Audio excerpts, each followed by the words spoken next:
Welcome, everyone. This is Robin Duncan. This is our How to Be a Healer series. And today we are on module 3.2, and this is the EFT Tapping Sequence. Let's go ahead and get started. Here we are with the EFT with the source technique, EFT Tapping Sequence, module 3.2 of the How to Be a Healer series. And for those that are thinking about EFT with the source technique training, this is part of our level 1 training. Today, as we cover Diary of a Healer, I have a story called Eliminating Cravings for Bread and Chocolate. Not at the same time, of course, not together.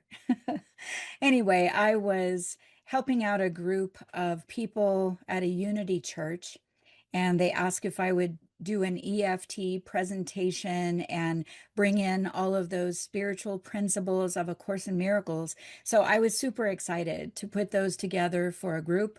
It was one of the first times that I did that in front of a group. And as I showed up there was about 30 people. So it was a lively group. We were all sitting in a nice big circle. And the minister of the church was the one that was leading the event. And he started out and he said, "Well, I'll be your first subject." And he said, "My problem is," he said, "I cannot stop eating bread." And he said, "I love a warm loaf of bread. If I smell it, if I taste it," he said, "I can't finish until the whole loaf is gone." So everyone giggled a little bit. And he said, and he patted his tummy and he said, "I've added quite a few pounds because," he said, "my wife loves to make bread. I love for her to make bread, but I can't stop eating it." And he said, "Even when I'm full, I cannot stop eating the bread." So I said, "Well, let's find out what's the root cause. What's going on here?" There's always a reason. If something is excessive and it doesn't make sense, there's a reason. There's a perfect balance in life. And when we feel like we are out of balance, there's usually a root cause underneath that. I went through my resourcing method, which is a structured way of asking questions and getting to the root cause in a very quick way. And so, in just a few minutes of time, we determined that the reason he loves that bread so much, it's not just because it smells good and it tastes good, because it certainly does. I like bread too. He realized that he was under a lot of stress in the work he was doing. He was heading up several projects, still trying to maintain the ministry and grow the ministry and answer to the corporate structure above and all the rest. So he really was under quite a bit of stress. And he remembered that as a little boy, when he would come in from school, that his grandmother would be baking bread on most every day. And he also remembered that he loved that bread. And when he would eat that warm, wonderful bread straight out of the oven, it just made him feel so safe and loved and calm and all the rest. When he started to get stressful as an adult, he started looking for the calming comfort from somewhere, and he found it in the bread. So you see, that bread was playing a very useful role for him, and he found that he couldn't even stop until that entire loaf of bread was finished. So we did a little EFT prayer tapping around this topic, things like, even though I have this tremendous craving for bread, and I forgive myself because I can't finish until the whole loaf is gone. And, he saw himself as a glutton. He saw himself as all of the things that he was teaching his congregation that you're not supposed to do. So there was some guilt in there. So we did the tapping, different tapping points on the body. We started bringing in those positive affirmations. And he started out with a craving of a 10 for the bread in that moment. I like to say, if you could have that bread right now, if it was just coming right out of the oven and it smelled so good, what is the number of intensity of that craving? And he started right up there at a 10. As we went through the tapping sequence, those numbers started to fall. And then eventually that's when we got to what was really going on is he was using his old childhood memories of that wonderful warm bread to calm his heart, to feel more safe and peaceful and capable of going forward. So as we tapped all that down, and we added in some soothing words from A Course in Miracles, and we added in some forgiveness. He said he would forgive himself. We asked the group there, would they forgive him? And of course, everyone forgave him. And he was able to just let go of the past and let go of the pressure of the present moment. We also covered a little bit about the present moment and the stress that he was under. And you know how I always love to cover the future as well, because some people can leave the session with a fear that it might come back or it would be a problem in the future. So I just add that in automatically. Even though I have this concern that this craving might come back in the future, I'm willing to see that differently. I ask God for support so that wherever I go, whatever I do, whatever I eat, whatever I smell that comes right out of the oven, that I would be cravings free. Thank you, God, for this healing. I receive it and I appreciate it. Things like this. And so we got that craving down to a zero. Well, when you're doing these things, it's certainly wonderful to get to a zero, but you don't really know how it shows up in a person's life. But I ended up seeing the minister about 5 weeks later, and he said, Robin, you won't believe it. He said, I haven't had bread in 5 weeks. He said, I still like bread. He said, I still love bread, but I don't need bread anymore. He said, in fact, today at the event we were at, he said, I did have two hot dog buns, but just because they were there, he said, I didn't need them. I didn't have to have them. They just went well with the hot dog. And he said, I'm so happy. I think he had lost 15 pounds because I think he was definitely leaning hard on that bread. So you see, it's not about the bread or the smell. It's not even about counting calories. It's about understanding what are we trying to do with the food or with the bread. And once we get a hold of that root cause, and we bring in some nice alternatives in terms of prayer and listening and receiving the comfort, the security, the peace of God in its place. We don't have to rely on those external circumstances. And this was actually a two-part miracle. Not only did everyone in the room get to a zero on their cravings, I had each person focus on their own craving. For some, it was cigarettes. For some, it was coffee. For some, was chocolate. So, this one woman, as we went around the circle and the cravings were coming down so nicely, we're all having a great time. And this lady said, my craving for chocolate is still an 8. And I said, now, where did you begin? And she said, a 10. And I said, an 8, huh? Because we had been around the circle several times. Everybody else was getting to their ones and their zeros. And she said, no, mine's still an 8. And what I want you to do right away as an EFT with the source technique practitioner is to realize that when the number is not moving, it means we have not addressed the root cause or the aspect of the problem that is actually troubling the person. So I went a little further with my resourcing, asking also in prayer, God, help us. What can I do? How can I help her? And ultimately, what came out is she said, well, I really can't let go of my 8. And I said, now, why is that? Why can't you let go of your 8, this craving?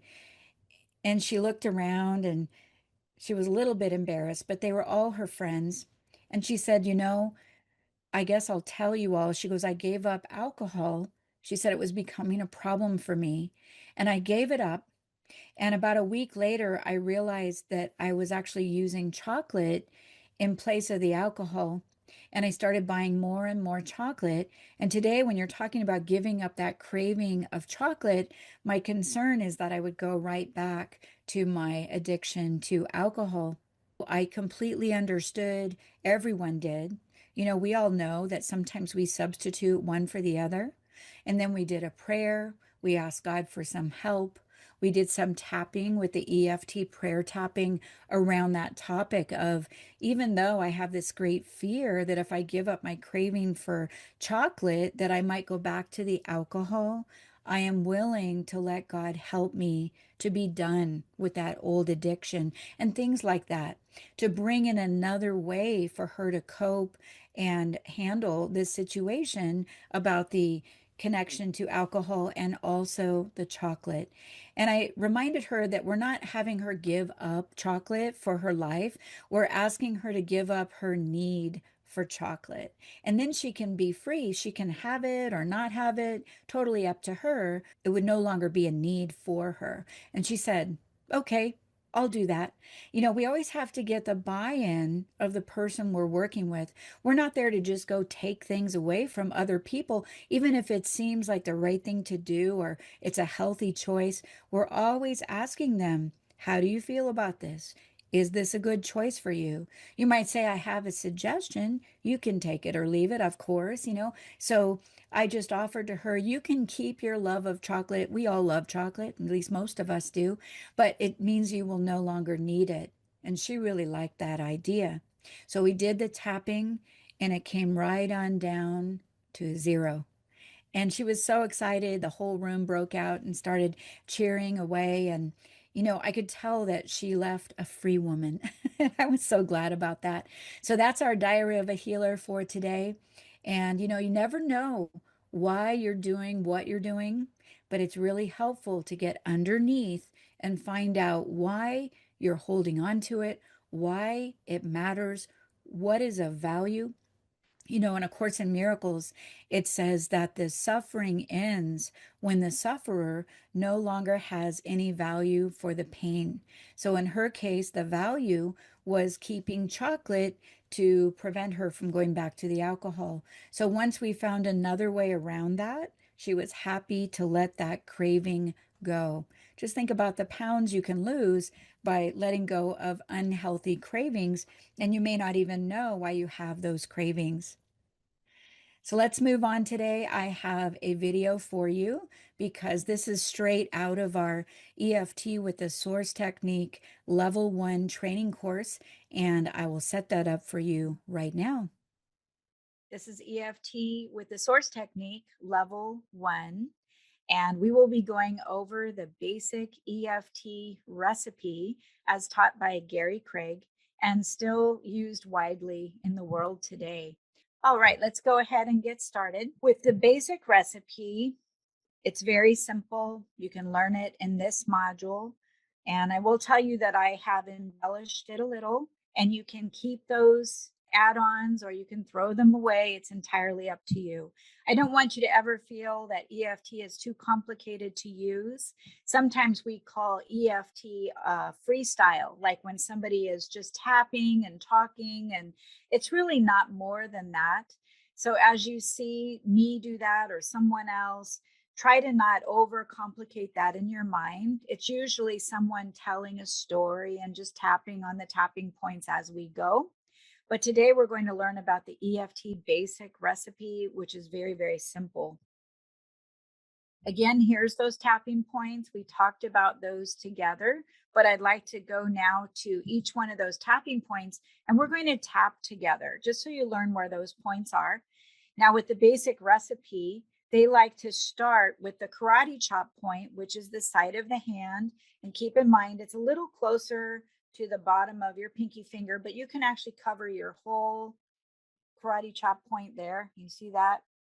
And just tap with all of your fingers right there. Some people like to do this, some people like to do that. I personally, for some reason, I find it more effective to use my fingers, probably because it's just activating that area a little bit more, but you're welcome to choose which way feels most pleasant for you. We want to tap hard enough so you feel it, but not so hard that you're, of course, bruising yourself or causing any kind of discomfort. Keep in mind that if we go to a place like on the eyebrow point or on the collarbone, if there's any kind of sensitivity, we can skip that point. If you're working with someone, one day I was tapping with someone, I think it was on the collarbone, and they were kind of wincing a little bit. And I thought, what is it? It was very gentle. And they said, oh, I just had surgery and I have stitches there. I thought, oh, no. So I had asked them before, is there anything they needed to let me know? But they didn't know about that at the time. So just keep in mind that if you skip a tapping point, you will still have a wonderful experience. We never want to tap in a way that brings discomfort. If you have a migraine, tapping on the head is not going to be the best idea. But hopefully, as the migraine lets go and the head is feeling better, we can come back around and tap on those points on the head or on top of the head. So let's go ahead and tap together, starting with the karate chop point. It's also called side of the hand.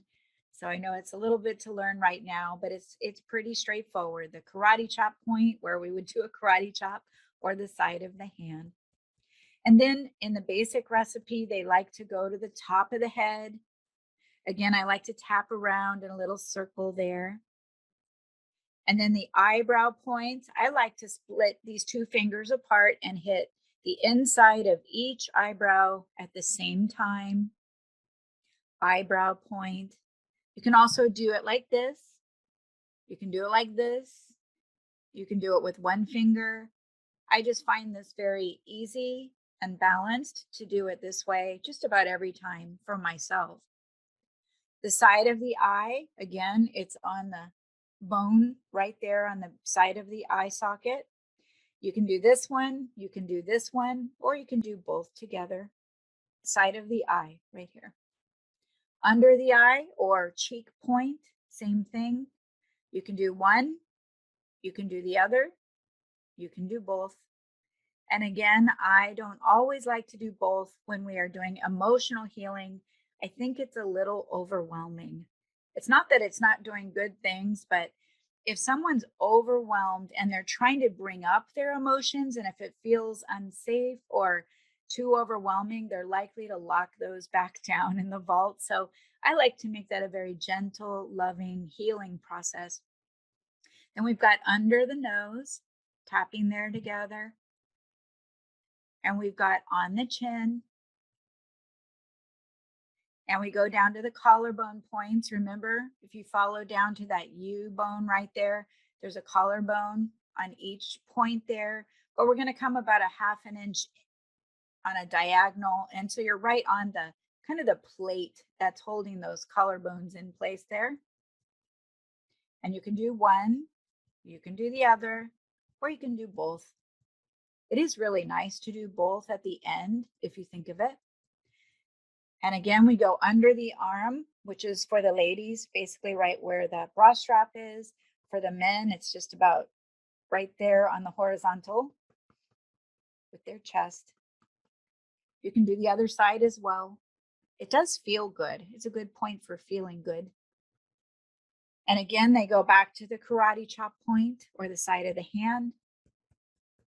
And then sometimes you'll see them go down to inside the knees, just tapping right there. You can do it right while you're sitting in the chair.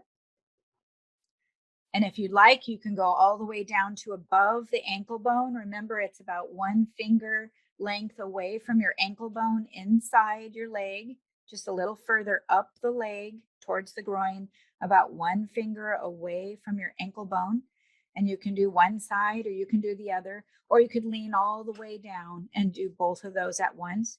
And that actually is an energy meridian that runs all the way up and through the liver. So it's kind of, sometimes they call it the liver line. So that's a good one to hit. Sometimes it might feel a little sensitive if your liver is not in the best shape. So again, if something is sensitive or uncomfortable, just be sure to move on to another tapping point until that tapping point feels good again. And then we can go down to the foot. If you were to lean over, you catch that spot right between your big toe and the second toe, but it's on your foot. So go to the base of your 2 toes there, and it's right there between the two, between your big toe and the second toe, and also on the other foot as well. Then we do the fingertip points. And if you're looking at your hand, you're looking at your thumb, you're tapping on the inside of your thumb, right at the thumbnail, tapping on the inside of your index finger. You're tapping on the inside of your middle finger.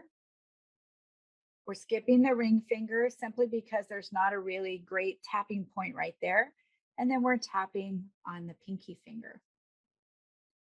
So again, we're going to walk through these. We're going to do these together just to see how simple it is. And keep in mind that when you're going through the tapping points, just to help you remember where they are, it's kind of like a question mark. It kind of goes down like this. So it starts up here, goes down, and then it starts up here and it goes down. So think of it like a question mark, and it will remind you of the tapping points on the way down. So let's start on the karate chop point. Then we go to the top of the head, tapping in a little circle. Then we go to the eyebrow point. Then we go to the side of the eyes. We go under the eyes on the cheek point, same point. Good one for nausea. We go under the nose. We go on the chin. We go to the collarbone point. We go under the arm. Then back to the karate chop point. This is a good one because it really ties into the whole body. So you might get a nice relief throughout the body. And then we can go down inside the knees. And if you want to go on down above the ankle bone, you could even lift up your leg if it's hard to get down there, and bring your leg up to your hand, tapping right there about one finger above your ankle bone. And then on the foot, you can even bring the foot up to you if you need to, if it's hard to get there, tapping on each foot. And the fingertip points, we've got the thumb, we've got the finger, index finger, middle finger. We've got the pinky finger. And what I like to do after every tapping round, if you can remember, it is wonderful, is take a great big, deep, relaxing breath and exhale it out. This is very helpful for you and for your clients. So just think of that. It's a very simple process. That's the tapping points that we will use. In fact, we will probably use even less than that, maybe 1 through 10 most of the time. I like to use the knees and the lower body when I'm doing a full body clearing. That is usually, just through my experience, it's usually when someone is clearing from something that they have had a really long time. It might be an addiction or a grievance. They've been mad at somebody for 20 years and they're finally willing to let go of that grievance and let themselves be free. So when that happens, I love to do that full body clearing. Let's look at the EFT basic recipe. That's what Gary Craig likes to call it. You begin by identifying your target. In this example, we're just going to pick stress. I think everybody here knows what stress feels like from time to time. So it's an easy one for all of us to think about. So the target is, what is the discomfort? And keep in mind that it can be stress or anger, frustration, disappointment, grief, sadness, pain. I mean, there's so many different feelings and emotions that we have. So it's really good to capture it into one word. If you gave it one word, what would you call it? This target of ours that we're going after, we're trying to neutralize that feeling. And as we neutralize that feeling, you're going to find that the peace is already within us. And that peace is going to naturally emerge as these emotions and physical sensations that are uncomfortable are released. So once you pick your target, in this case, it's stress, notice where you feel it in your body. Now, if you don't have any stress right now, that's just great. But let's imagine that you do. You have a little bit of stress there. You might feel it in your neck and shoulders. You might feel it in your stomach, in your chest, even in your head. You might feel tightness in your hands. So it just depends. And that's where we need to ask ourselves and ask our clients. As we feel the feeling, you get in touch with it. It's hard to give something a number in terms of intensity until you've tuned into it. So tune into it, give that feeling a number. Let's just say that right now, and I actually don't have any stress in my body right now, but let's say that I did, and it was a 7. Now, when it's a 7 out of 10, that tells me something as a practitioner. It tells me that it's pretty uncomfortable. A 5, maybe we live with a 5. A 5 is middle of the road. It's kind of not too terrible, not too great. But a 7, it's leaning in the direction of being very uncomfortable for the person. And certainly an 8, 9, or 10, we know that person is like, I want to get rid of this. It's too high. So your numbers tell you a lot. They don't have to be perfect. They could be wrong, but it's a good indicator of letting you know where you are with something and where your client is. So if your client says, I'm a 10 in stress, and then at the end of your tapping rounds, if they're a 0, well, you can certainly see the improvement. They've gone from a 10 on a 10-point scale all the way down to a 0. So today, let's say we're at a 7. Now that we've got a target, it's stress, we've felt it in our body, and we give it an intensity rating, and it's a 7 out of 10. Now we create a setup phrase to include the target in the phrase, and we follow it with a neutralizing affirmation.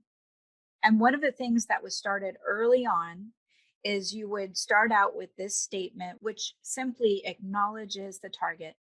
Even though I have this blank, if you had a migraine headache, it could be, even though I have this migraine headache, even though I have this pain in my back, even though I have this fear of going and taking this exam, right? So whatever blank is, we just insert it right there. Even though I have this stress, we follow it with, I deeply and completely accept myself. And it was thought that if we could just acknowledge the problem we're having and then remind ourselves to not make ourselves wrong about that, and to simply deeply and completely accept yourself with or without that stress. Because a lot of times when we feel something that's negative, we start to judge ourselves or feel guilty about it, and we think we're wrong for it. So let's go ahead and have the experience and just begin by deeply and completely accepting ourselves. And what we do is we say this 3 times. So we would start out by tapping on the karate chop point, and we would repeat the above words 3 times. And you would start out with, even though, you can repeat after me, I have this stress. I deeply and completely accept myself. Even though I have this stress, I deeply and completely accept myself. Even though I have this stress, I deeply and completely accept myself. Let's pause and take a deep, relaxing breath and exhale it out.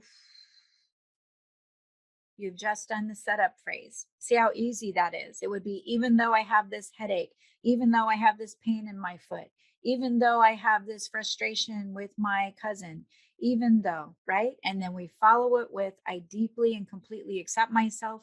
And we say that 3 times.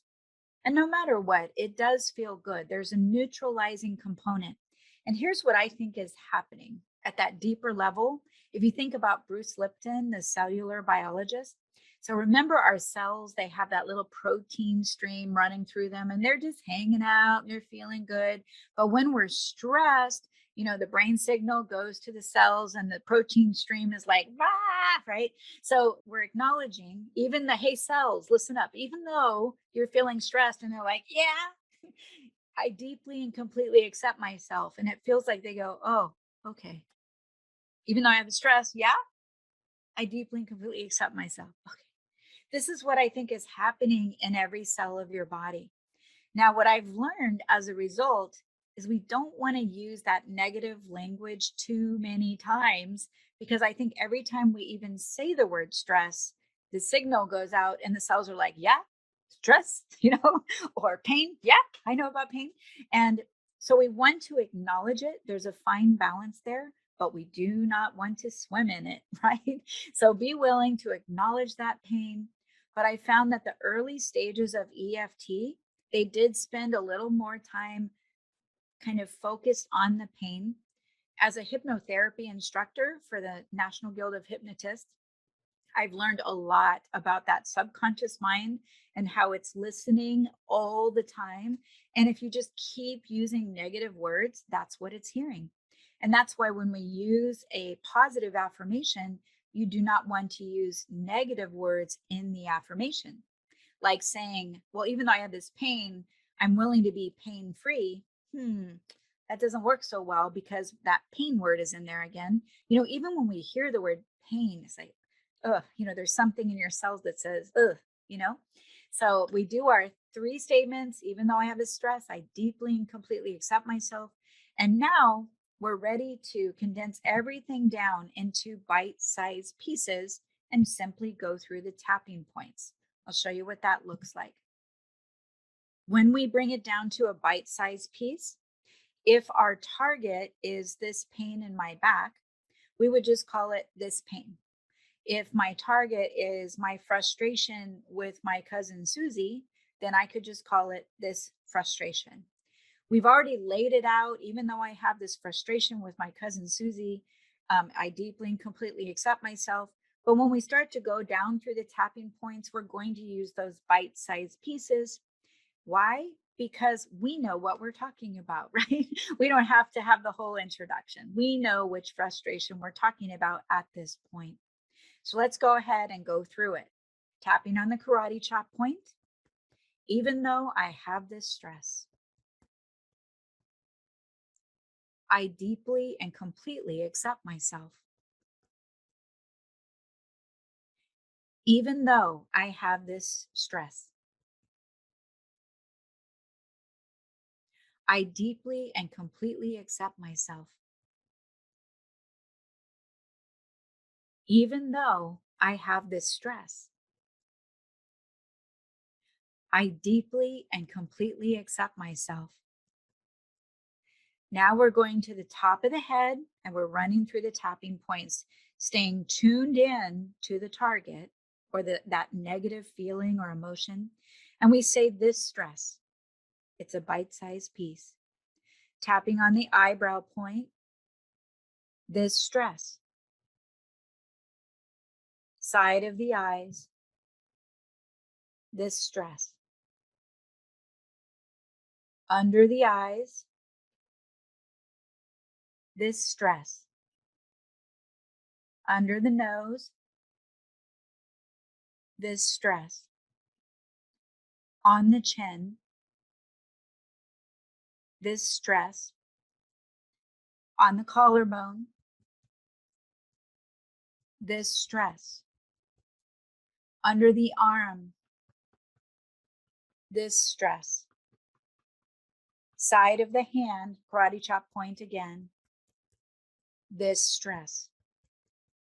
And always taking a long, deep, relaxing breath and letting it go, holding that intention to completely release and let go of that stress. Take another deep, relaxing breath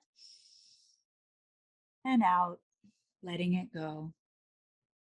You have already learned the EFT basic recipe. It is that simple. Now that we've acknowledged the stress, and for me, I don't like to say it that many times, this stress. Now, that's just something I've learned later with the benefit of some other learning about the subconscious mind. It still works. You can still use it.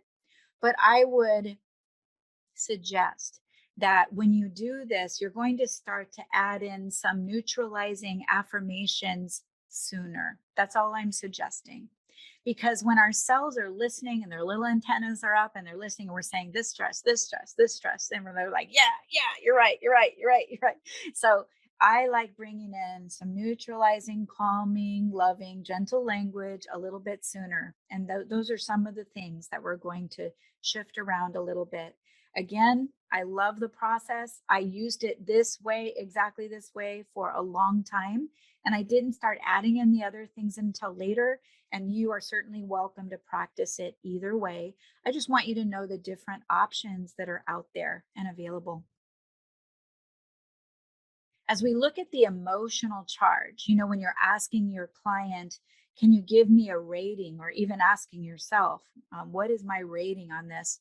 The intensity rating is related to the emotional charge that you're feeling in your body when you're having a negative emotional reaction. That's why we have to tune into it first.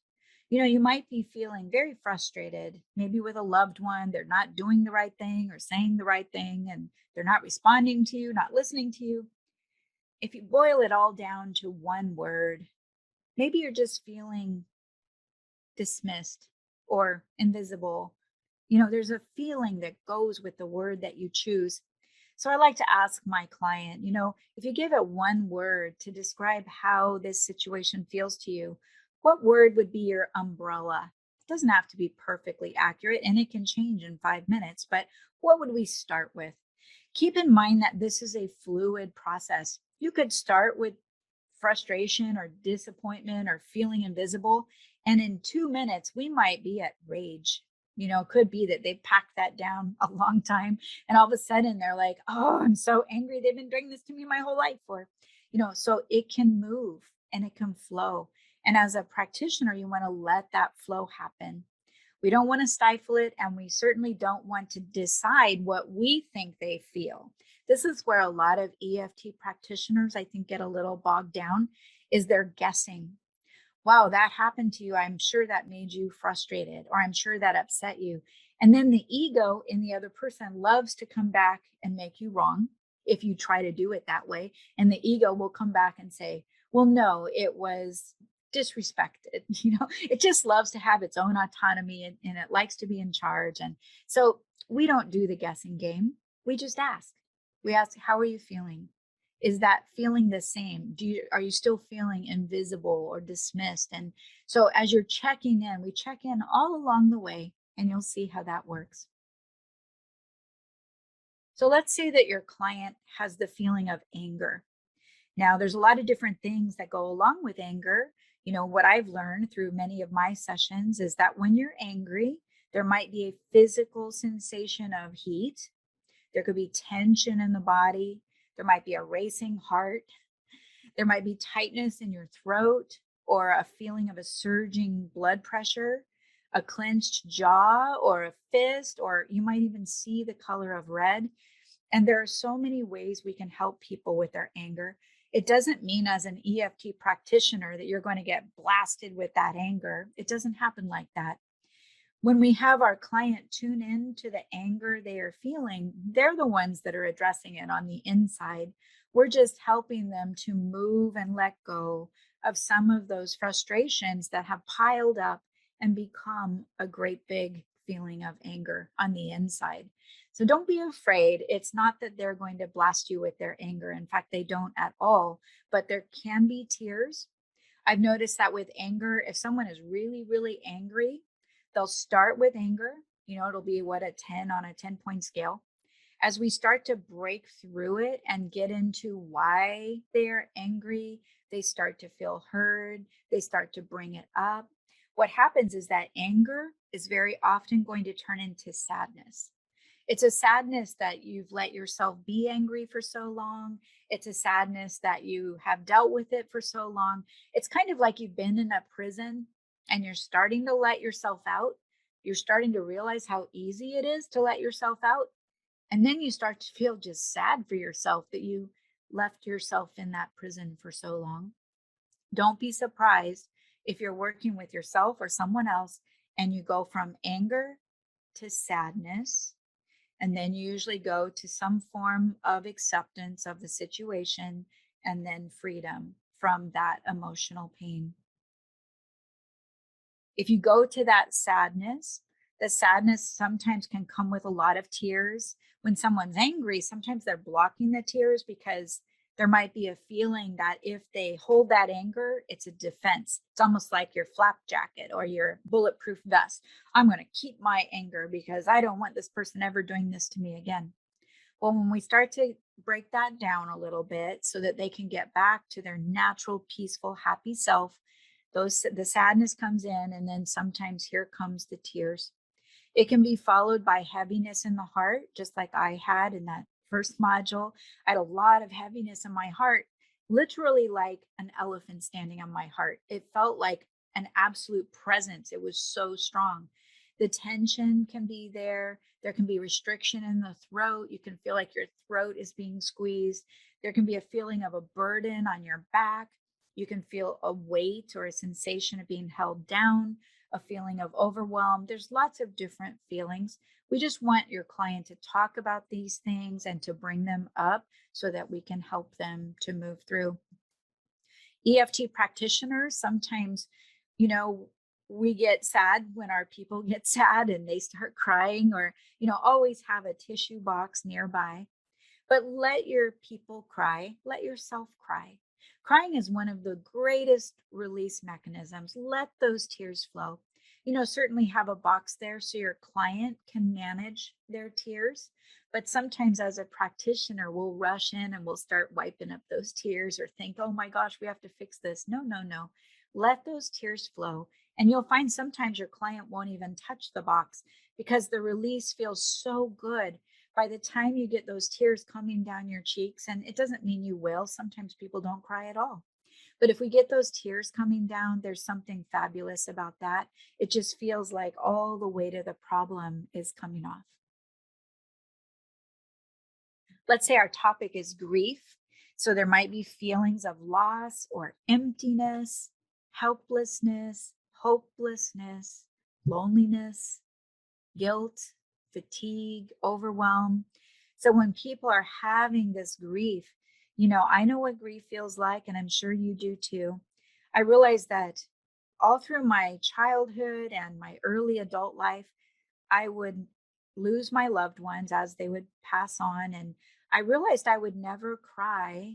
And I didn't really know why. I would look around, other people would be crying, and I would love these people very much. And I thought, why am I not crying? Like, what's wrong with me? Am I one of those empty shell people? Like, what's going on?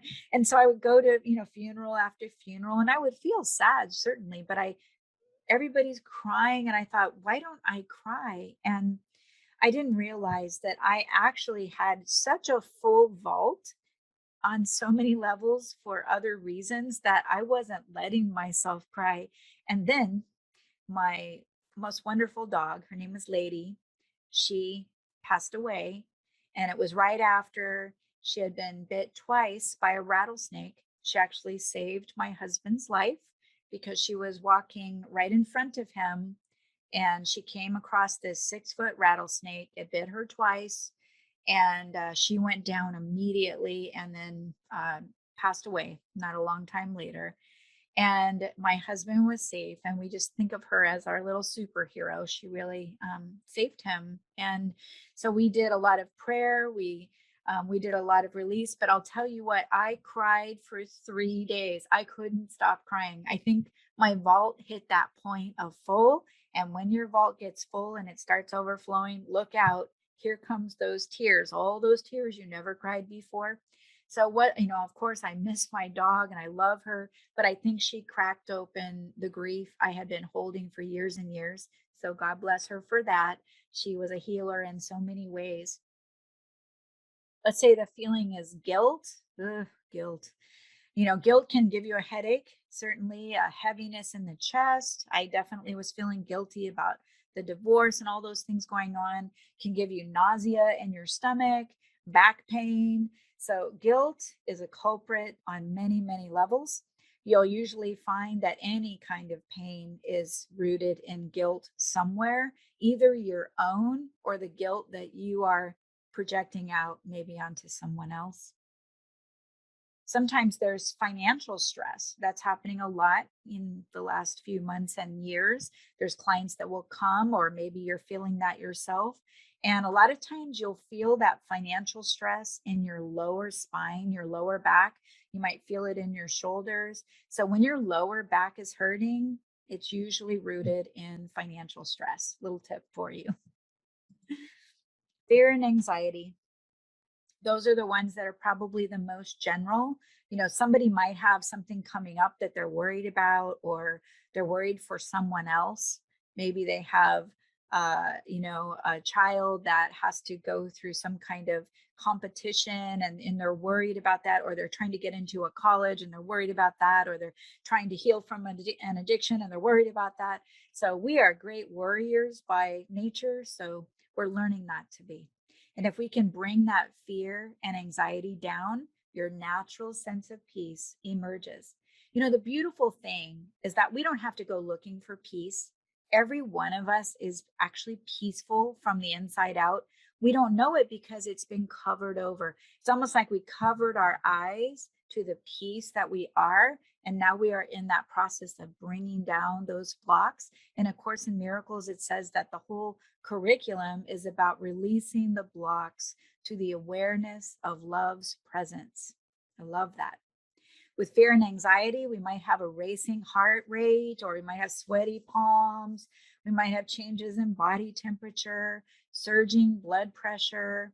You might blank out when you're trying to do something or explain something, feelings of worry or fear or stress or desperation, sometimes a feeling of fight or flight. So even hearing those words, do you see how they kind of hit you, and almost like you're being pelted with something uncomfortable?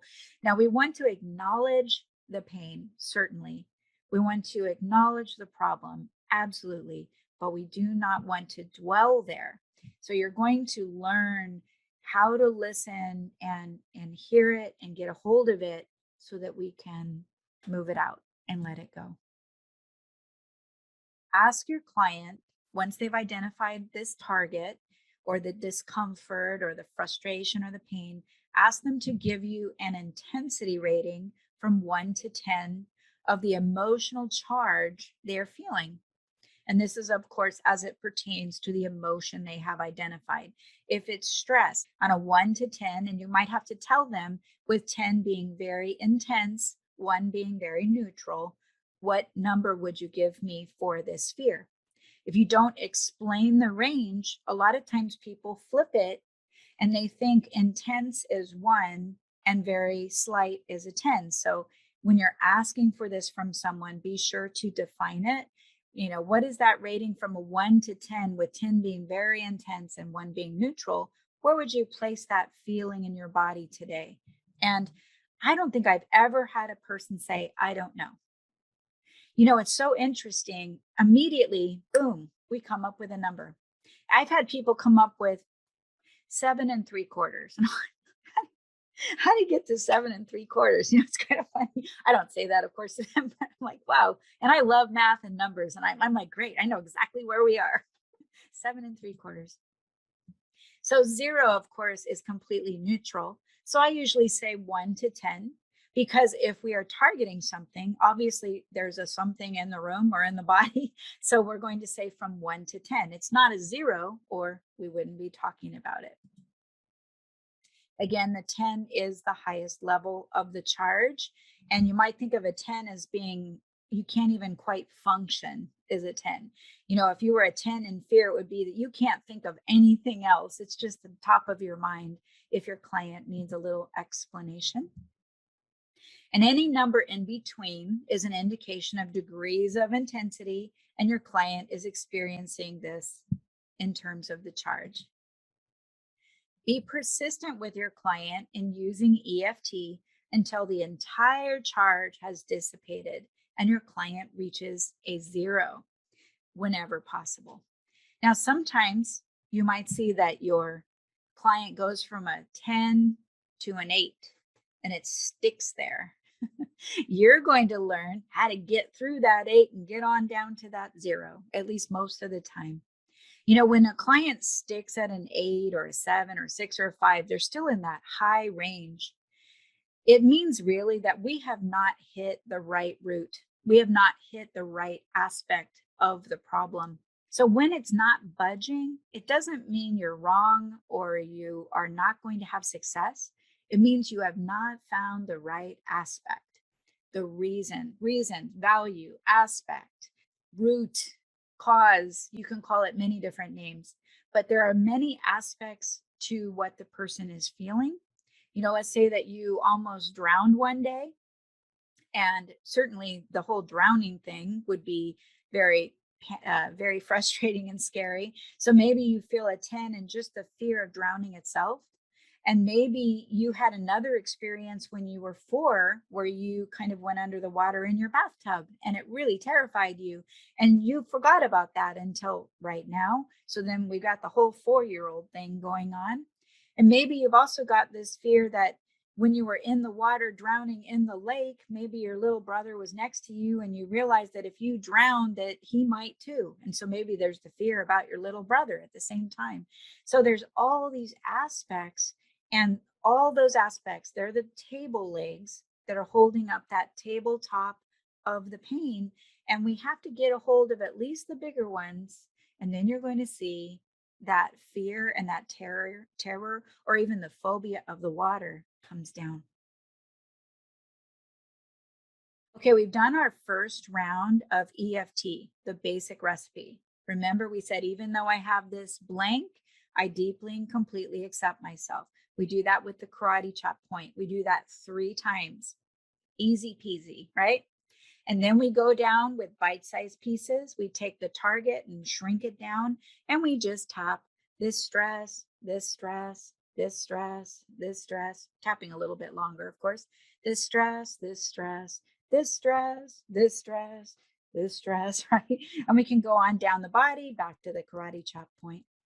Do you notice when you keep saying this stress, this stress, this stress? It can kind of stress you out a little bit. So that's why I like to start combing in, which is what we'll do in this second round. We're going to start bringing in more positive statements and start neutralizing what our cells are hearing with that antenna they have going on. So here we go. We're going to start alternating between positive and negative. So if we started on the karate chop point, you can just tap along with me just to get the idea and say, even though I have this stress, I deeply and completely accept myself. Now we're going to change it up a little bit. Even though I have this stress, I am willing to feel calm and peaceful and safe. Even though I have this stress, I am willing to release it and let it go. Now, as we tap, I hope you'll tap with me. Any tapping opportunity is going to help you, so don't miss it. Try to tap along with me as much as you can. If you don't feel like it, I understand. But if you're up for it, it's healing. So notice what we're doing there. We're still doing the 3 setup phrases right in a row, but instead of I deeply and completely accept myself 3 times, we're now starting to alternate and have different positive affirmations in there. There is no perfect positive affirmation. They are simply that, affirmations that are positive. Try to not use any negative words. Try to not use anything that's not present. Like we wouldn't want to say, I am willing to feel calm in the future.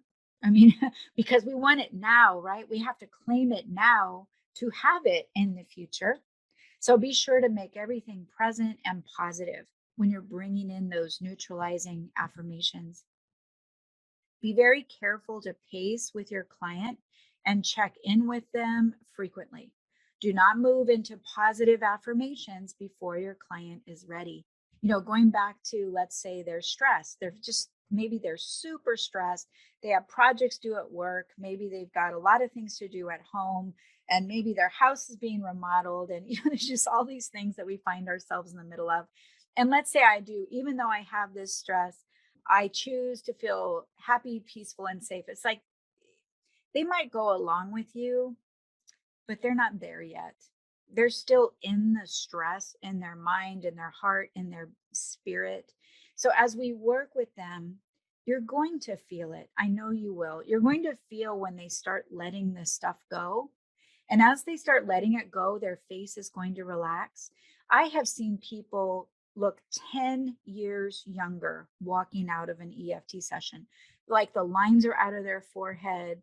There's bags that will leave the bottom of their eyes. Their crow feet are gone. It's amazing that when we release the stress from our body, our whole being shows it. You're going to see these signs in the other person or even in yourself. And as you see them relax, you'll also hear them go, you'll hear the signs. They're releasing, they're letting go, and you're not even asking them to do that. Or you might hear them sneeze, or they might even have a little bubble of a gurgle come up. These are all signs that their body is releasing and letting go. It's also good, a couple times in the session to maybe ask, if they need to use the restroom at all. A lot of times when we release and let go of those emotions, your bladder likes to release as well. So sometimes they won't want to go because they think they're right in the middle and that, they don't want to mess up the process. But be sure to know that when someone is releasing this stuff, sometimes they need to go take care of that business as well. Feel free to use any positive neutralizing affirmation that would seem appropriate based on your client or their fears and concerns. If I'm working with a 6-year-old, a positive affirmation might be, I'm willing to feel happy and free. Simple. I'm willing to have fun so I can play with my friends. I may not say that to a 25-year-old, have fun and play with my friends. So be sure to use the words that are appropriate for the moment that you are in. And I know you will, but realize those words can change and it's a loving process. It's kind of like a little pep talk between you and a friend. It's not anything that needs to be perfect or that you have to have all the perfect words. It's about acknowledging what they are going through, and I'll help you get to the root of what they're going through. And then you're kind of weeding the garden together and you're planting some nice daisies right there instead. Don't think of it as more than that, or you'll start to feel pressured to come up with all the great words. But if you look at those cards and you practice with the cards, you're going to start to feel very comfortable with just slapping on some positive affirmations all through the process. And there's just certain ones that you'll like better than others. And those are the ones you'll go to. Remember, use your client's words as much as possible. Remember, when I used my own words, I think I would have been wrong because we haven't walked in someone else's shoes. We don't know what all they're thinking about. Somebody we might think is really angry or upset, and maybe they're feeling ashamed or guilty. And then if you start taking off on the word anger, they don't even want to tell you about their guilt or their shame because they might be embarrassed. So we're going to ask them throughout the process, when you tune into this situation that happened, if you gave it one word, kind of like an umbrella that would, summarize how you feel about the whole thing, they might say, I just feel ashamed or I feel embarrassed. And then I'll show you what to do after that as we go through these days together. I like to vary the affirmations to keep the process interesting and to keep the ego listening, engaged, and responding to the process. So again, we started out with the basic recipe. It is very basic, but sometimes when you use the same affirmation 3 times, and I hope you understand, I am not trying to diss on the original process. It's just that we've learned things along the way that has helped things to go even more easily. But when your ego's listening and you're saying, even though I have this blank, I deeply and completely accept myself. And if you say that 3 times with no variation, it's kind of like when you're a kid in school and maybe you're bored or frustrated and your teacher just keeps saying the same thing. You're tuned out. You're thinking about something else, thinking about recess or anything you can think of besides what they're talking about. So I love to vary my affirmations. I want to keep my client listening, wondering what I will say. It's not anything special or fancy. It's just going through and varying those words a little bit So your client has to stay present enough to process what you're saying. So when you see me move words around, I'm not trying to be fancy. It's just trying to say kind of the same thing, but maybe in a little different way, because they have to pay attention and process what I just said. And we know who's listening. Those cells with the little antennae, they're the ones that are going, "Rah," and they're going, "Oh, that feels so much better," right? But if they stop listening and tune out at the instruction of the brain, we're not getting very far. As I vary those affirmations, again, it's about being unpredictable and not letting the process become too mundane or mechanical. We don't want people tuning out. So this is where we're starting to use that basic recipe. We're doing the same thing as we did before, but as we go down through the tapping and those bite-sized pieces, we're going to start varying it a little bit. And again, these are not perfect words. These are just some words, and you can certainly put in your own neutralizing affirmations. Let's go ahead and do it together. Let's tap. Oh, see, I started with the heart. Sorry, I'm going to do it their way. Tap on the karate chop point. And let's begin. Even though I have this stress, I choose to feel calm and safe. Even though I have this stress, I am willing to be completely free. Even though I have this stress, I am willing to feel peaceful at all times. I just made those up, nothing fancy. The more you read the cards, you will be able to make them up as well. Top of the head, bite-sized pieces, this stress. On the eyebrow point, I'm releasing it now. Side of the eye, this stress in my body. Under the eye, I choose to feel calm and peaceful and safe. Under the nose, this stress. On the chin, I am releasing it from my body. Collarbone point, this stress. Under the arm, I am ready to let it go. Side of the hand, this stress. And back to the top of the head, I'm letting it go now. I am calm, peaceful, and safe. Take in a long, deep, relaxing breath and exhale. I like to do that at least a couple of times. And exhale it out. Very good. You see how when you start adding in those neutralizing affirmations, it feels pretty good, doesn't it? And then we can get actually to a round that's all positive, and you can use all positive affirmations all the way throughout. Now, keep in mind, if your client is really, really stressed, 10 in stress, maybe they have two loved ones. I mean, I just went to a funeral service with a dear friend, and 3 of her relatives passed away in 2 weeks' time. And so while she was going through that, I can't imagine how much stress she must have been feeling. And it was so great to go and to be able to be there with her. But imagine just 3 of your loved ones all leaving at once. It's just too much, you know? So that stress might be really high while you're going through it.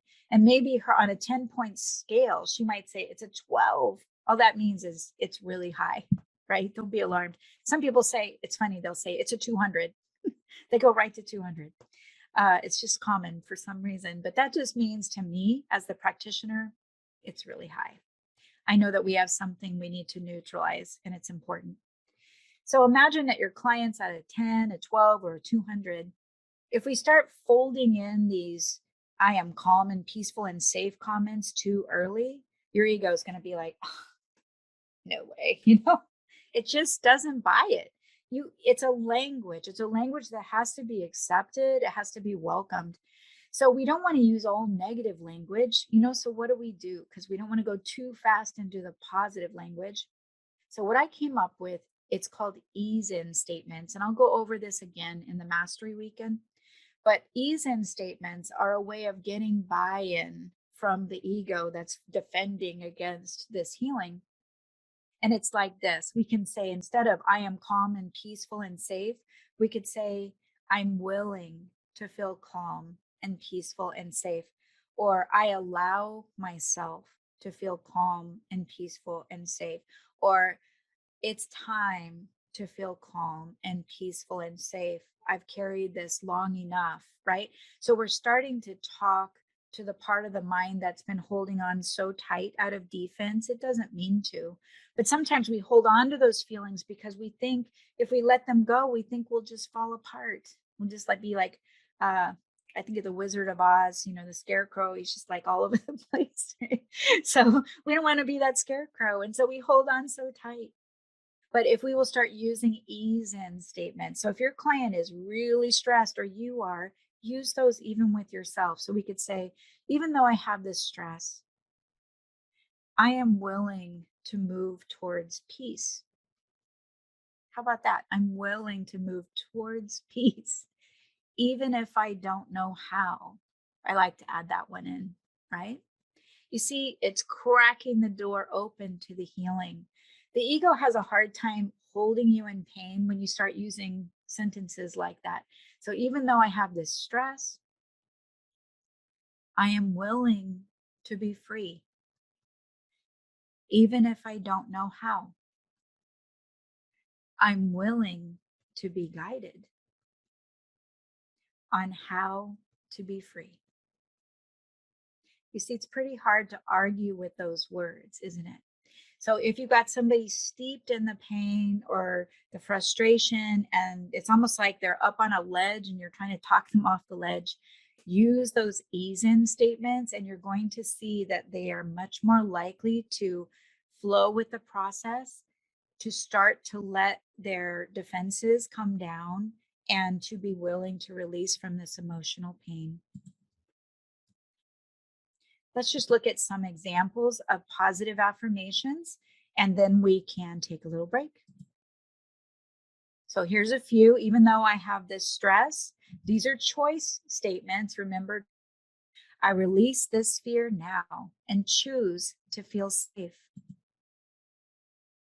I accept myself without judgment, and I forgive myself. Now, again, if you're a person you're working with, or even yourself, if you're not ready to forgive yourself, we could say, I'm willing to move towards accepting myself. I'm willing to learn how to let go of judgment.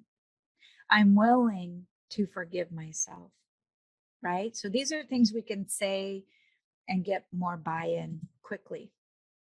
I love and accept myself exactly the way I am. Now, in the same sense, when you're using these positive affirmations, if you really want to drive it in and really have a big impact, I like to add, I know with my whole heart, I love and accept myself. I don't know why, it works for me. I know with my whole heart, I am happy and free. I know with my whole heart, things are going to go great, right? So there's something about, again, your brain is just sending out these signals. If you've ever watched the whole experiment by Dr. Emoto in Japan with the snowflakes, and they've proven how much our words affect even the snowflakes, changing it from a polluted snowflake to a crystal perfect snowflake. So this is happening inside our body. That's why it's really great to have positive symbols around you, positive things, use positive words, have positive friends, right? So it helps. It helps you to keep sending out those signals of happiness and peace. I am willing to see this differently. Straight out of A Course in Miracles. It's such a great sentence. It cracks that door open. When someone is in pain and they've been there a long time, I think of it kind of like this, that they're in the pain and they're stuck in the pain. But the moment that they have a desire to move beyond the pain, that is higher than their desire to be willing to stay in the pain, there's a crack that occurs. And when that crack occurs, in comes, I call it the Holy Spirit, but in comes the power of God to help you out of that pain. And so, really, as practitioners, even as those practicing for ourselves, we're trying to help our mind get to that little crack where it says, I want to be free of this more than I want to stay in it. So basically, whatever we're saying here, I'm on board. And we're going to use words that are loving, inviting, gentle, peaceful, because if we can get that crack going on right there, then the higher consciousness can now intervene and help this person to be free. I am willing to have a more peaceful way of looking at this. Simple enough. I am confident, peaceful, and safe. Let's tap that right now, just even over the heart. You'll practice with this point that I love. I am confident, peaceful, and safe. Let's go to the other side of the chest. I am confident, peaceful, and safe. Your cells are listening, antennas are up. Middle of the chest. I am confident, peaceful, and safe. And if you don't believe it and your mind is saying, oh, no, I'm not, right? You can say, I'm willing to be confident, peaceful, and safe. And you can pause right there and take a deep breath. Now we've learned the basic recipe, karate chop, top of the head, all the way down, and then go back to the karate chop point. I want you to know that if you move all around, if I went from here to here to here to here, back down over here, it's okay. Think of the process itself as a way to learn. And once you learn those tapping points, I want you to start using your intuition. Sometimes your higher consciousness is going to guide you to a certain tapping point that actually is more relevant at the time than the one you're on in your own structured process. So sometimes you'll keep going back to a certain tapping point and you won't even really know why. Now, we don't want to create any sensitivity or pain by going back to a tapping point too much. We want to be aware of that. But I want you to follow your hunch, follow your flow. Know that there is no precise science. You don't have to do it top to bottom. Sometimes it feels good. As you do more tapping for yourself, you're going to see that going top to bottom, it does have this inside shower effect, but certainly you can move around, and I do, and you will, and it's all good. I deeply love and accept myself. I am worthy of love and peace and safety. You wouldn't believe it, but worthiness is really big on the minds of a lot of people. Either they feel guilty or they made wrong decisions or they didn't make right decisions, but there's just this inherent feeling of guilt. And if we can get a hold of that and help them to neutralize that and really know their worthiness as a child of God, their right to a happy, wonderful, prosperous life, guess what? It starts happening.